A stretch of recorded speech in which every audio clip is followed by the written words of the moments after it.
My name is Christopher Kinnear. My number for the event is 1624. My name is Walker Pierce Percy, and the number is 1692. Tom Boyle, B-O-Y-L-E. Bib number is 1514. John Boyle, number 1257. I'm slowly drifting to you.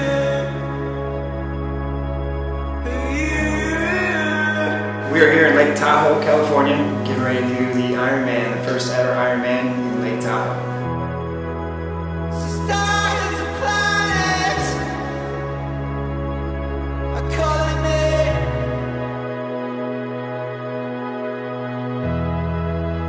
A billion years away. My personal goals on this one is just going to be to finish. I don't really have a timeline that I'm really looking for. Just going out, having a good time, getting to the end, and then enjoying it with the rest of the boys. I'm on my way. I'm on. I'm on.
Walker called me up in the desert. He calls me up and he's like, "Hey, look, I have this Ironman. We're gonna go race." I'm like, I don't know. I told you I'm never gonna do a full Ironman. I'll do a half. Anything with the word half in front of it, I'm game with. And he's like, "No, dude, it's great. It's Tahoe's first one." He's like, "Yo, you call Josh, I'll call Chris." And I'm like, "Well, okay, I'll think about it." And he's like, "No, we got to make a decision like now because we got to sign up right away." So I turn around and I'm like, okay, well, might as well think about doing it. And he's like, no, really, these things sell out in like a half an hour. We just got to sign up and go. So I turn around and I'm like, okay, fine, I'm game. Just twist my arm. I'm like, okay. And then the next day, we turn around and look at the course and we actually see how hilly it is and everything else. And my cousin calls me up and he's like, why are we doing this one? Have you looked at the course? I'm like, no, I haven't looked at anything. He goes, "This is at 6,000 feet elevation." I'm like, "Yeah, you think I would know that from skiing up here?" Like, well, just didn't happen. So it was all because of Walker. So he is to blame. Oh, he's totally to blame. And I will be yelling at him the entire swim, the entire bike, and the entire run. I will be trying to chase after him. It's a good thing he's quicker than I am.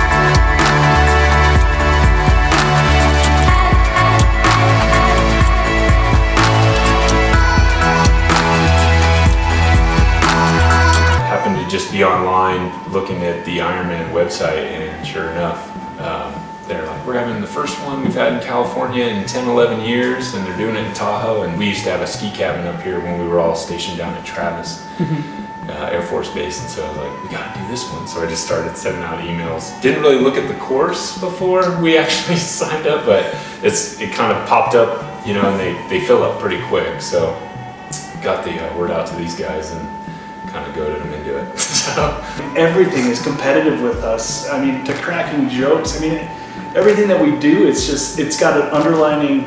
I don't know that it defines our friendship, but I mean, we're always trying to push each other, and I think that's what makes us as good of friends as we are, that we share so much in common, but that allows us to push one another and make each other better. So I think that our friendship is really strong as a result of that.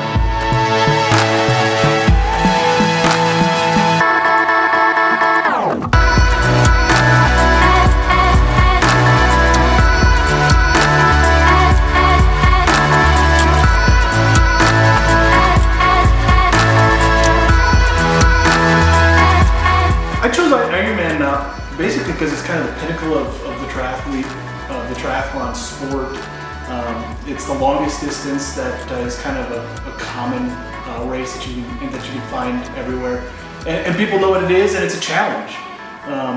You know, it's one of those things that it's you always tell yourself, I can't do that, I can't do that, and the only way that you're ever going to do it is to say that you're going to and show up and do it. So that's why we're here doing the Ironman.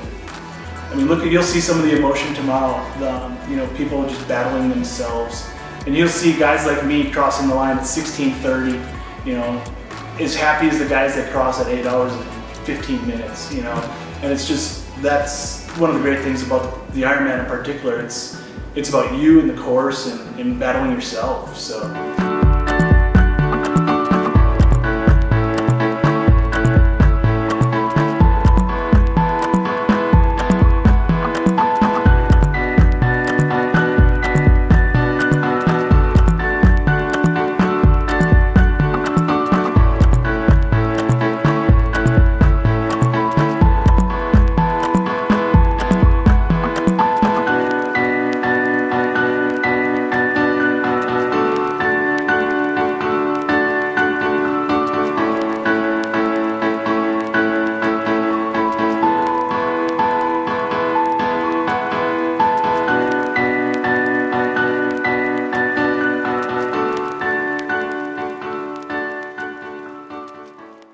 So when did you sign up? Was it almost a year ago by now, or? Oh God, it was probably 14 months ago. You think I would have tried to started training back then, but it didn't quite happen that way.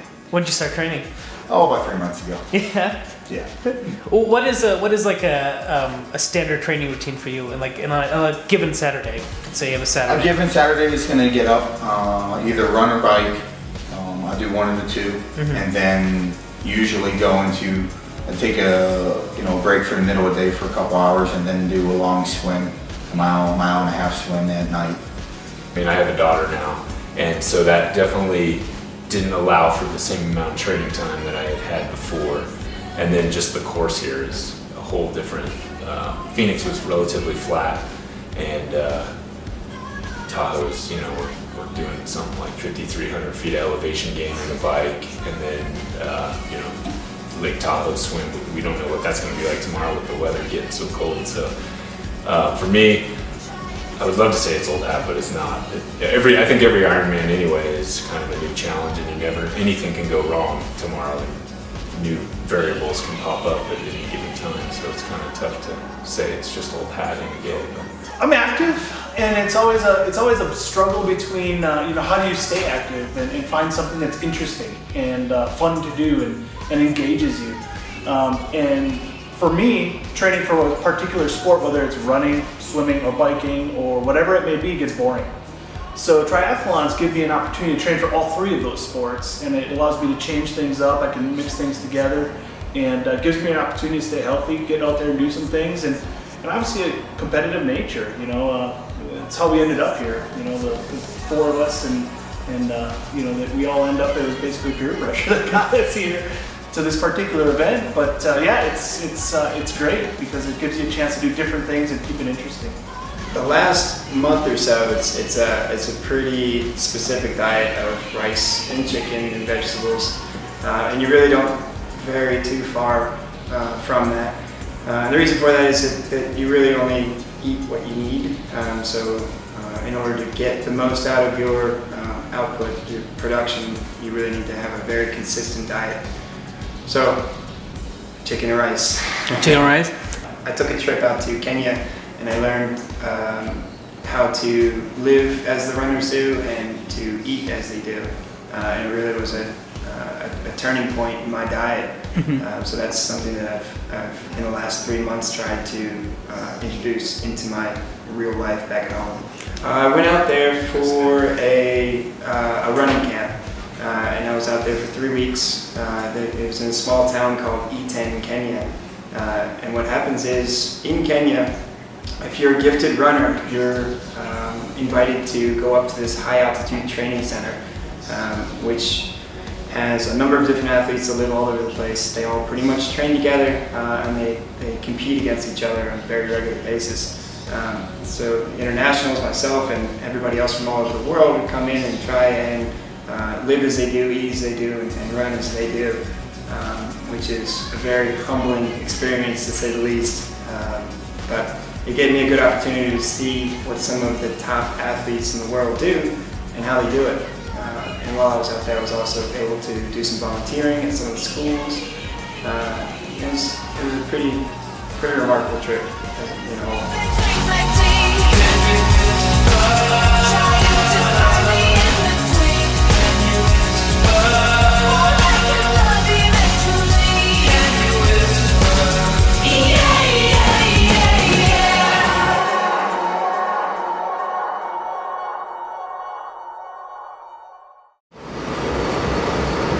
Beautiful day for an Ironman. That's right.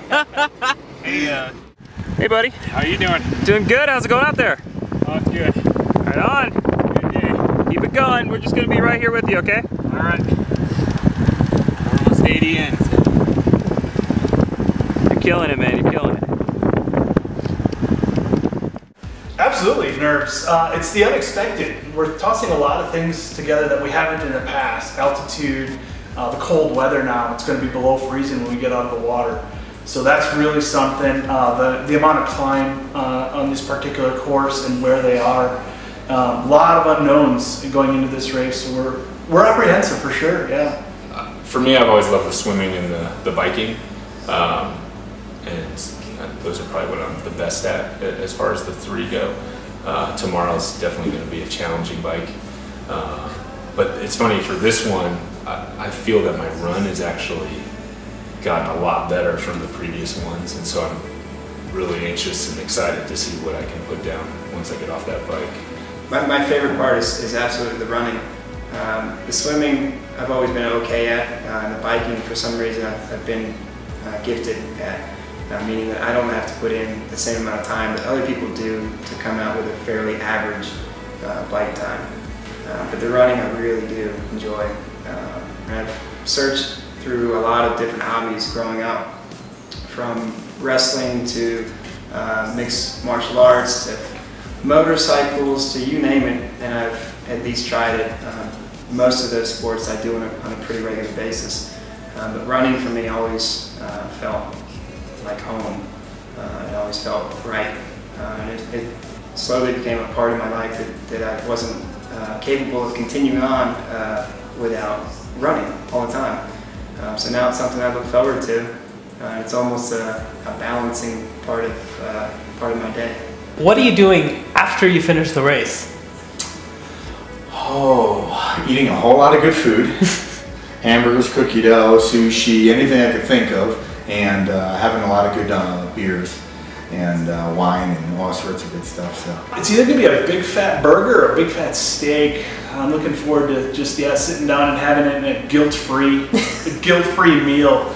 I really don't even have something that's gonna be particular, but that it's guilt-free. Yeah, we're gonna burn on the order of 10 to 12 to 15,000 calories tomorrow. So if we pile down a half-pound burger or 16-ounce prime rib, it's kind of free. Cheesecake, that's always my go-to.